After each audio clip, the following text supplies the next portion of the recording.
এই দেখো গাইস, এর মধ্যে এরকম জিনিসপত্র দিয়েছে। And this is the final look. সকাল হতে না হতেই দেখলাম মা একটা বড় পার্সেল নিয়ে আসছে।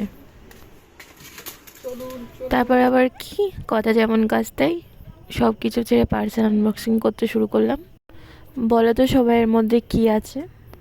অ্যাকচুয়ালি এটা আমার পার্সেল না, আমার ভাইয়ের পার্সেল। তোমরা তো আমার ইন্ট্রোই দেখিয়ে নিয়েছো এটা কি। আর এটা আমার ভাই ফ্লিপকার্ট থেকে অর্ডার করেছে। মোটামুটি প্যাকেজিংটা ভালো করেই পাঠিয়েছে।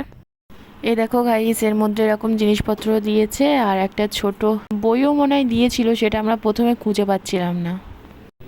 তারপর এটা আমার ভাই সাজাচ্ছিল, তো এটা তোমাদের পরে দেখাচ্ছি গাইস, পুরোপুরি সাজানোর পরে।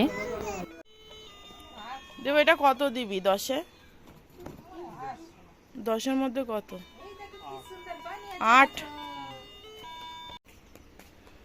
টাকের আব্বু ডেকেছে, টাক বাড়ি চলে যাচ্ছে।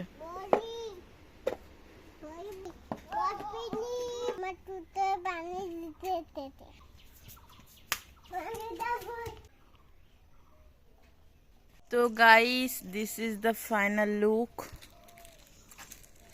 তো এটা তোমাদের কেমন লেগেছে, 10-এর মধ্যে কত দিতে চাও সেটা কমেন্টে জানাও।